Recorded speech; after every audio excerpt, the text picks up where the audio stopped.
stand in the heart of Puerta del Sol today, surrounded by crowds, neon signs, tourists snapping photos, and it's hard to imagine this was once empty highland dust.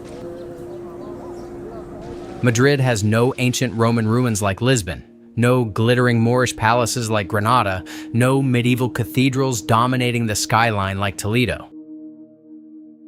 Yet this unlikely spot became the nerve center of the world's first global empire. I walked Gran Via at dusk once, lights reflecting off the buildings, and it hit me. This city wasn't born great.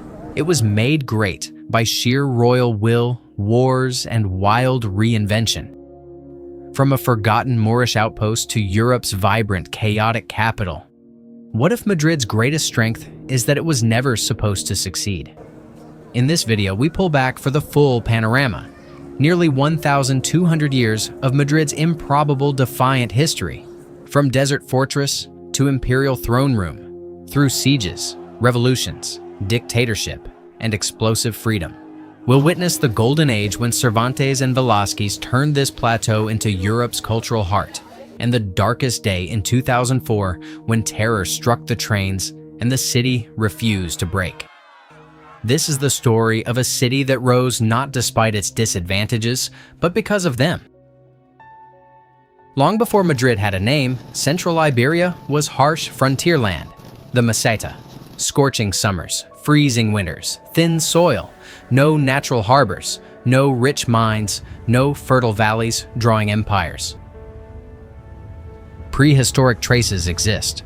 Bronze Age settlements and Celtic Iberian tribes grazing herds, but no great cities ever rose here. Romans crossed the plateau, built roads, but skipped founding anything major. Water was scarce. Prestige lay elsewhere. After Rome fell, the Visigoths ruled from Toledo. This windswept plateau stayed marginal, empty, overlooked, forgotten by history. Then, the 9th century. Islamic Al-Andalus expands north.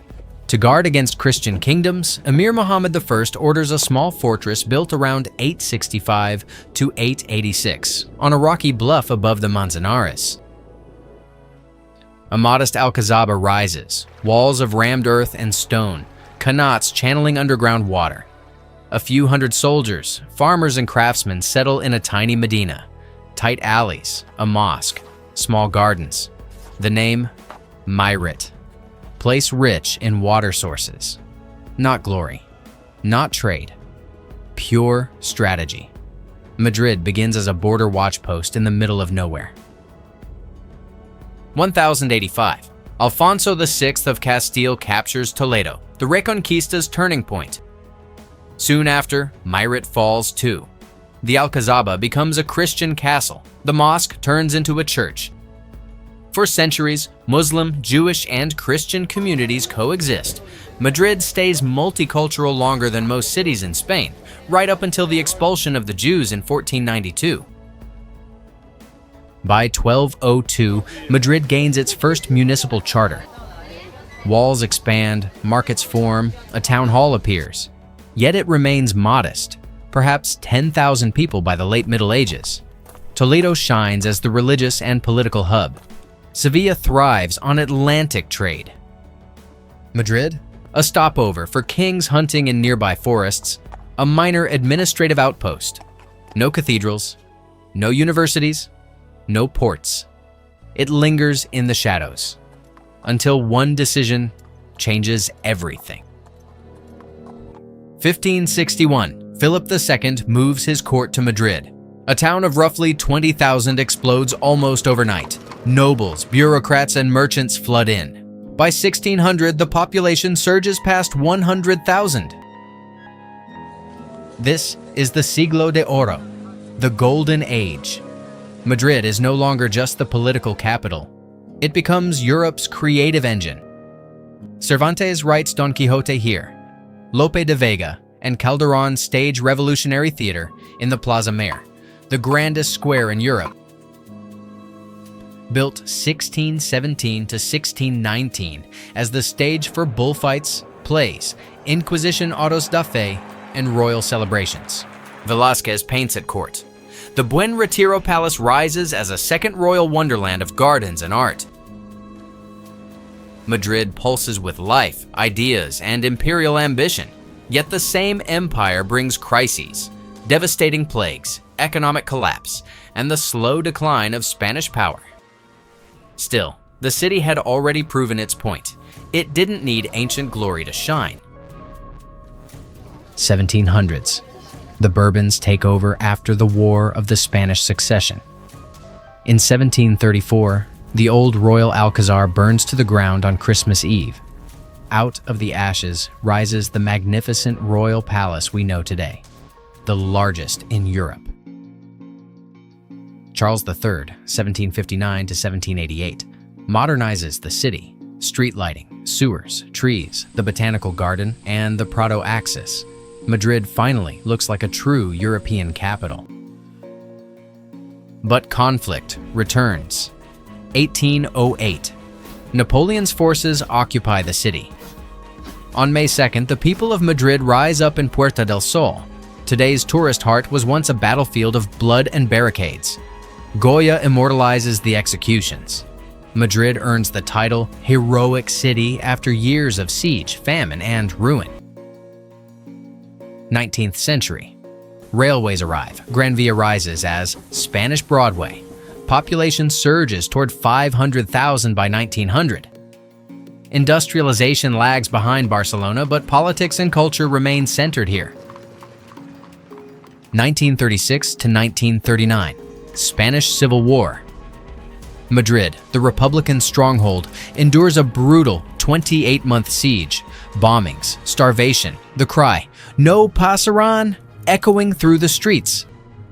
Franco's nationalists finally take the city in 1939. Decades of dictatorship follow. Repression, silence, controlled growth.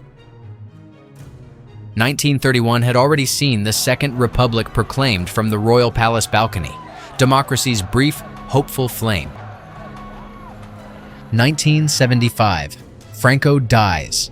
The transition to democracy unleashes everything. In 1981, a military coup attempt, 23F puts tanks outside Parliament.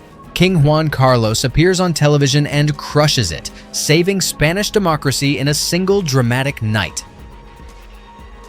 Then comes La Movida Madrileña, punk, new wave, art, film, sexual liberation.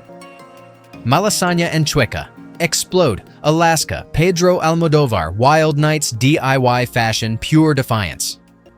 From gray dictatorship to rainbow explosion, Madrid reinvents itself once again.